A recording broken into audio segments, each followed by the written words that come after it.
Chapter break. Short literary escapes. Classic audio pills for your commute, bedtime unwind, or a break anytime. This chapter break is Frankenstein, by Mary Shelley, 1818. End of chapter 4, chapters 5 and 6. A brief introduction. Mary Shelley's Frankenstein builds slowly toward one of the most famous scenes in Gothic literature. At the end of chapter 4, Victor Frankenstein's obsession with reanimating life reaches its fever pitch. He works tirelessly, shutting himself away from friends, family, and the natural world as he prepares for his great experiment. Chapter 5 brings the moment of creation itself, but instead of glory, Victor is seized by horror. His dream of conquering death collapses into a nightmare as he confronts the living being he has assembled, and flees from the very creature he longed to bring into the world. Chapter 6 offers a striking contrast. Through Elizabeth's affectionate letter and the companionship of Victor's friend Henry Clerville, the narrative shifts briefly back to warmth and human connection. Yet beneath this calm surface, Victor's guilt and dread linger, reminding us that his flight from responsibility is only the beginning of a far darker journey. These chapters mark the transition from ambition to consequence, from creation to horror, setting the stage for the tragedy that will unfold. Now let's open the page together. Your chapter break begins now. End of chapter 4. Winter, spring, and summer passed away during my labors, but I did not watch the blossom or the expanding leaves, sights which before always yielded me supreme delight, so deeply was I engrossed in my occupation. The leaves of that year had withered before my work drew near to a close, and now every day showed me more plainly how well I had succeeded. But my enthusiasm was checked by my anxiety, and I appeared rather like one doomed by slavery to toil in the mines or any other unwholesome trade than an artist occupied by his favorite employment. Every night I was oppressed by a slow fever, and I became nervous to a most painful degree. The fall of a leaf startled me, and I shunned my fellow creatures as if I had been guilty of a crime. Sometimes I grew alarmed at the wreck I perceived that I had become. The energy of my purpose alone sustained me, my labors would soon end, and I believed that exercise and amusement would then drive away incipient disease, and I promised myself both of these when my creation should be complete.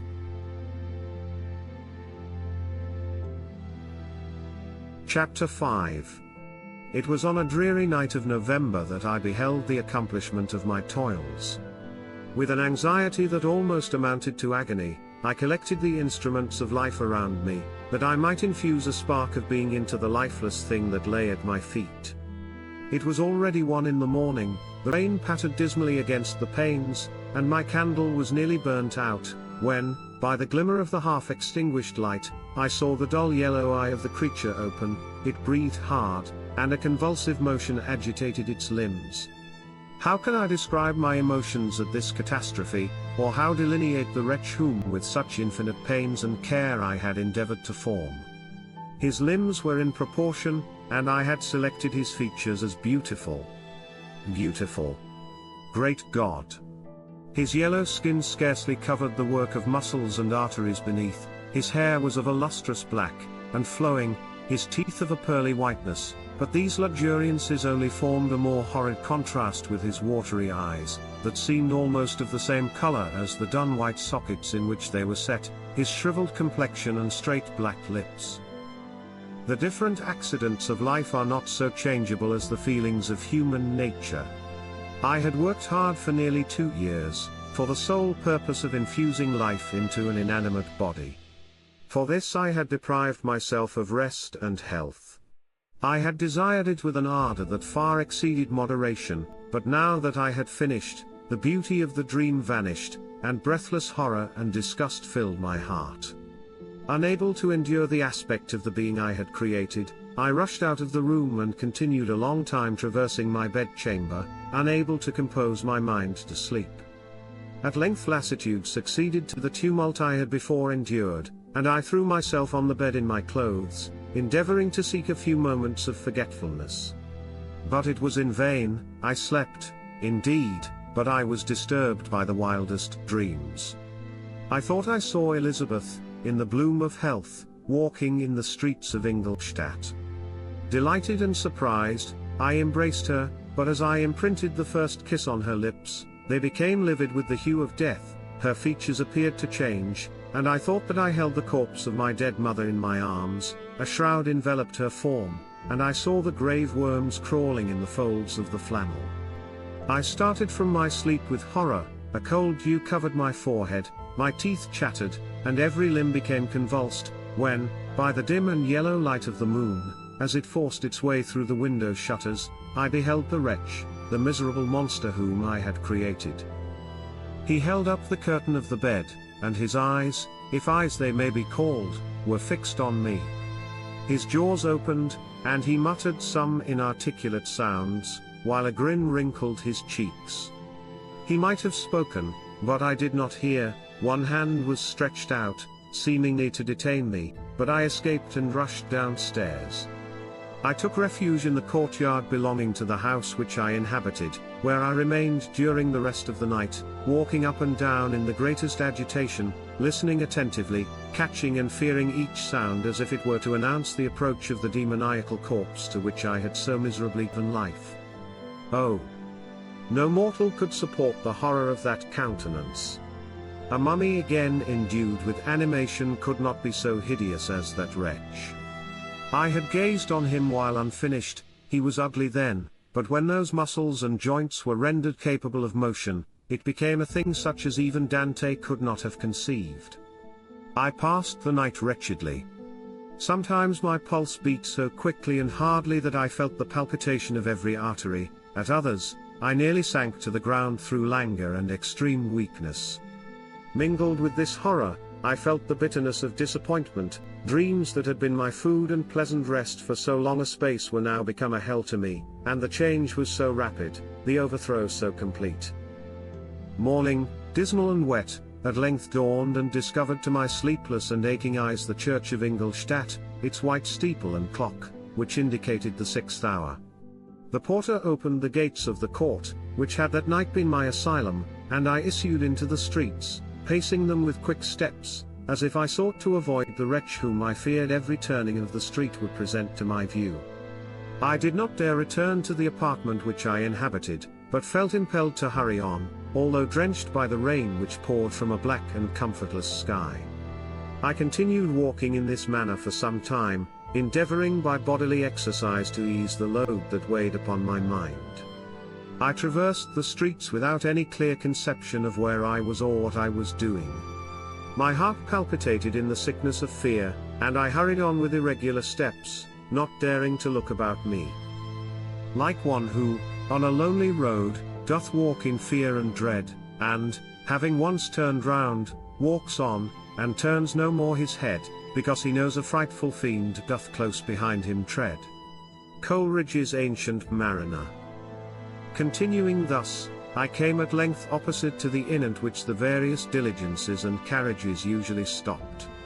Here I paused, I knew not why, but I remained some minutes with my eyes fixed on a coach that was coming towards me from the other end of the street. As it drew nearer I observed that it was the Swiss diligence. It stopped just where I was standing, and on the door being opened, I perceived Henry Clerval, who, on seeing me, instantly sprung out. "My dear Frankenstein," exclaimed he, "how glad I am to see you! How fortunate that you should be here at the very moment of my alighting!" Nothing could equal my delight on seeing Clerval. His presence brought back to my thoughts my father, Elizabeth, and all those scenes of home so dear to my recollection. I grasped his hand, and in a moment forgot my horror and misfortune. I felt suddenly, and for the first time during many months, calm and serene joy.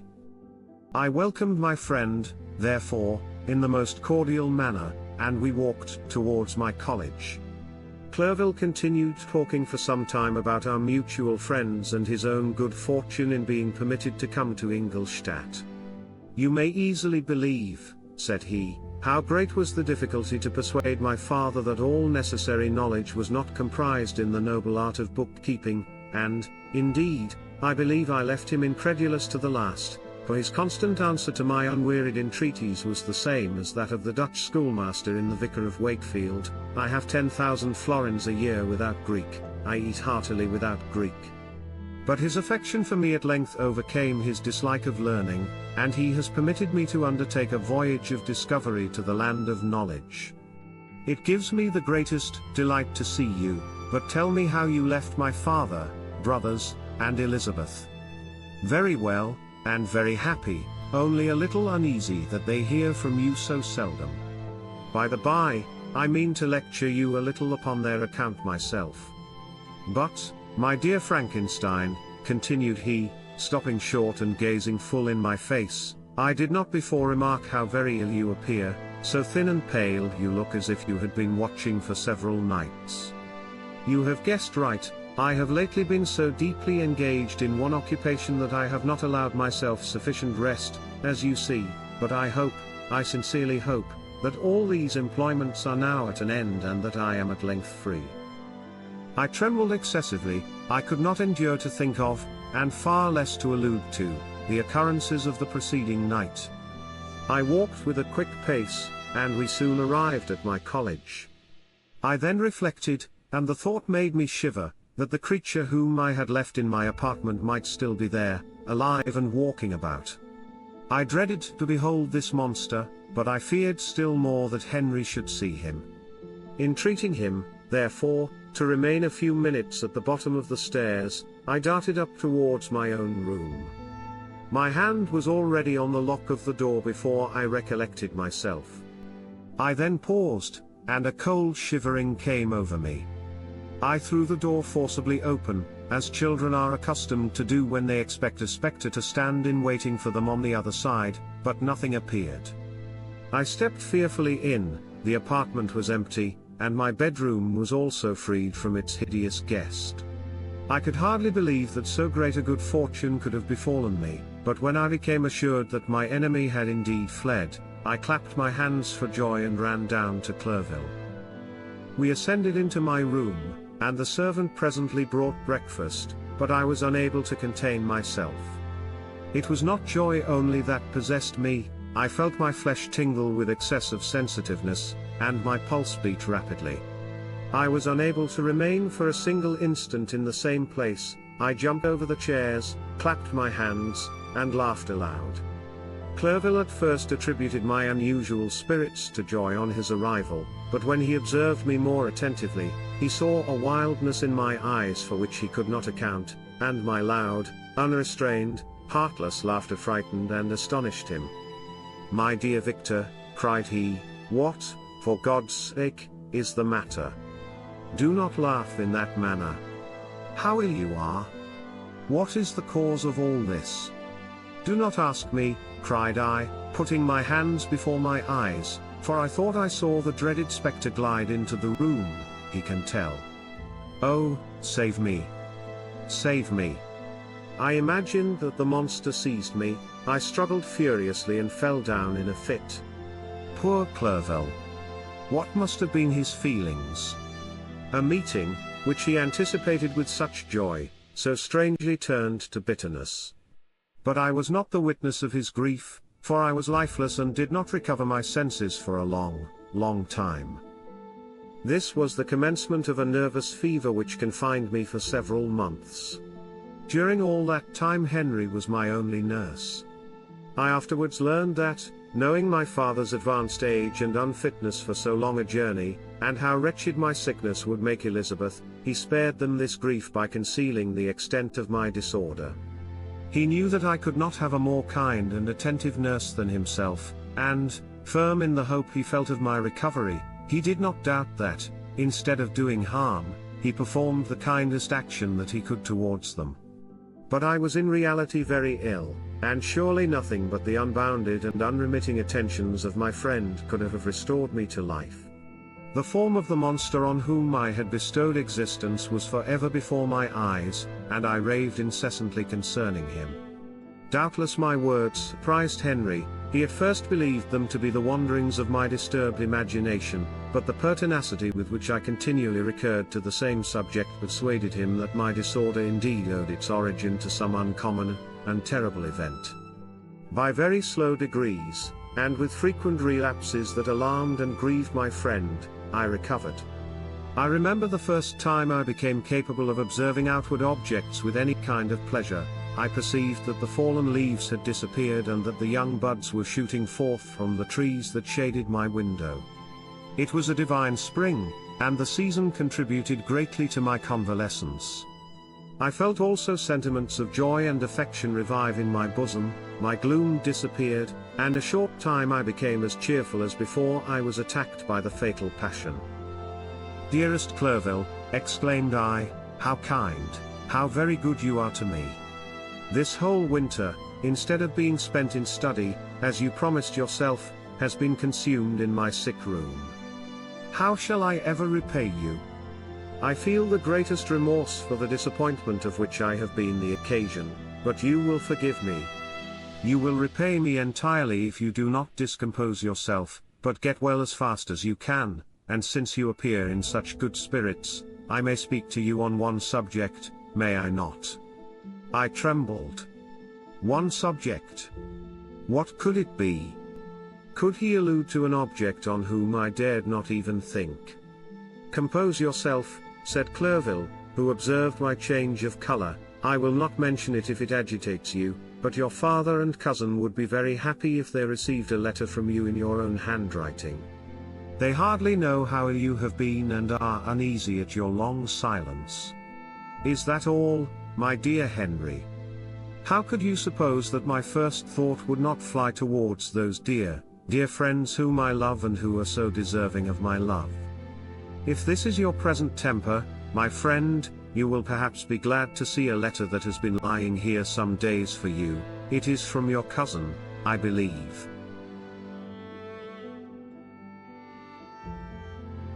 Chapter 6.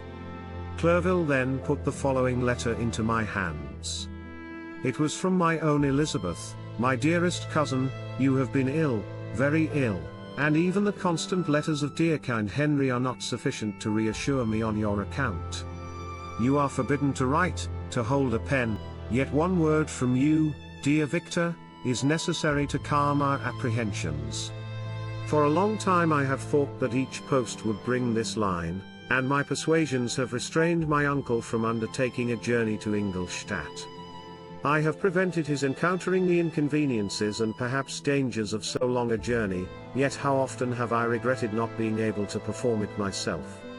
I figure to myself that the task of attending on your sickbed has devolved on some mercenary old nurse, who could never guess your wishes nor minister to them with the care and affection of your poor cousin.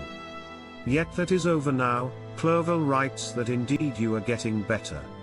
I eagerly hope that you will confirm this intelligence soon in your own handwriting. Get well, and return to us. You will find a happy, cheerful home and friends who love you dearly. Your father's health is vigorous, and he asks but to see you, but to be assured that you are well, and not a care will ever cloud his benevolent countenance. How pleased you would be to remark the improvement of our Ernest. He is now 16 and full of activity and spirit. He is desirous to be a true Swiss and to enter into foreign service, but we cannot part with him, at least until his elder brother returns to us. My uncle is not pleased with the idea of a military career in a distant country, but Ernest never had your powers of application. He looks upon study as an odious fetter. His time is spent in the open air, climbing the hills or rowing on the lake.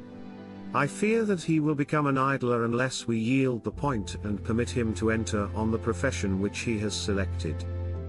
Little alteration, except the growth of our dear children, has taken place since you left us.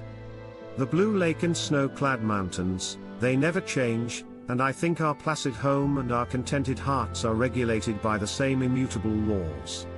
My trifling occupations take up my time and amuse me, and I am rewarded for any exertions by seeing none but happy, kind faces around me. Since you left us, but one change has taken place in our little household. Do you remember on what occasion Justine Moritz entered our family? Probably you do not. I will relate her history, therefore, in a few words. Madame Moritz, her mother, was a widow with 4 children, of whom Justine was the third. This girl had always been the favorite of her father, but through a strange perversity, her mother could not endure her, and after the death of M. Moritz, treated her very ill. My aunt observed this, and when Justine was 12 years of age, prevailed on her mother to allow her to live at our house. The republican institutions of our country have produced simpler and happier manners than those which prevail in the great monarchies that surround it. Hence there is less distinction between the several classes of its inhabitants, and the lower orders, being neither so poor nor so despised, their manners are more refined and moral. A servant in Geneva does not mean the same thing as a servant in France and England. Justine, thus received in our family, learned the duties of a servant, a condition which, in our fortunate country, does not include the idea of ignorance, and a sacrifice of the dignity of a human being. Justine, you may remember, was a great favorite of yours, and I recollect you once remarked that if you were in an ill humor, one glance from Justine could dissipate it, for the same reason that Ariosto gives concerning the beauty of Angelica, she looked so frank-hearted and happy. My aunt conceived a great attachment for her, by which she was induced to give her an education superior to that which she had at first intended. This benefit was fully repaid. Justine was the most grateful little creature in the world. I do not mean that she made any professions, I never heard one pass her lips, but you could see by her eyes that she almost adored her protectress. Although her disposition was gay and in many respects inconsiderate, yet she paid the greatest attention to every gesture of my aunt.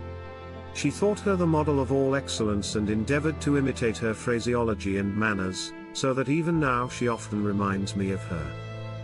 When my dearest aunt died, everyone was too much occupied in their own grief to notice poor Justine, who had attended her during her illness with the most anxious affection. Poor Justine was very ill, but other trials were reserved for her. One by one, her brothers and sister died, and her mother, with the exception of her neglected daughter, was left childless. The conscience of the woman was troubled. She began to think that the deaths of her favorites was a judgment from heaven to chastise her partiality. She was a Roman Catholic, and I believe her confessor confirmed the idea which she had conceived. Accordingly, a few months after your departure for Ingolstadt, Justine was called home by her repentant mother. Poor girl! She wept when she quitted our house. She was much altered since the death of my aunt. Grief had given softness and a winning mildness to her manners, which had before been remarkable for vivacity. Nor was her residence at her mother's house of a nature to restore her gaiety. The poor woman was very vacillating in her repentance. She sometimes begged Justine to forgive her unkindness, but much oftener accused her of having caused the deaths of her brothers and sister. Perpetual fretting at length threw Madame Moritz into a decline, which at first increased her irritability, but she is now at peace forever. She died on the first approach of cold weather, at the beginning of this last winter. Justine has just returned to us, and I assure you I love her tenderly. She is very clever and gentle, and extremely pretty. As I mentioned before, her mien and her expression continually remind me of my dear aunt. I must say also a few words to you, my dear cousin, of little darling William. I wish you could see him. He is very tall of his age, with sweet laughing blue eyes, dark eyelashes, and curling hair. When he smiles, 2 little dimples appear on each cheek, which are rosy with health. He has already had 1 or 2 little wives, but Louisa Byron is his favorite, a pretty little girl of 5 years of age. Now, dear Victor, I dare say you wish to be indulged in a little gossip concerning the good people of Geneva. The pretty Miss Mansfield has already received the congratulatory visits on her approaching marriage with a young Englishman, John Melbourne, Esquire. Her ugly sister, Manon, married M. Duvillard, the rich banker, last autumn. Your favorite schoolfellow, Louis Manoir, has suffered several misfortunes since the departure of Clerville from Geneva. but he has already recovered his spirits, and is reported to be on the point of marrying a lively pretty Frenchwoman, Madame Tavernier. She is a widow, and much older than Manoir, but she's very much admired, and a favorite with everybody. I have written myself into better spirits, dear cousin, but my anxiety returns upon me as I conclude. Write, dearest Victor, one line, one word will be a blessing to us. 10,000 thanks to Henry for his kindness, his affection, and his many letters. We are sincerely grateful. Adieu. My cousin, take care of yourself, and, I entreat you, write. Elizabeth Lavenza. Geneva, March 18, 17. Dear, dear Elizabeth, I exclaimed when I had read her letter. I will write instantly and relieve them from the anxiety they must feel. I wrote, and this exertion greatly fatigued me, but my convalescence had commenced, and proceeded regularly. In another fortnight, I was able to leave my chamber,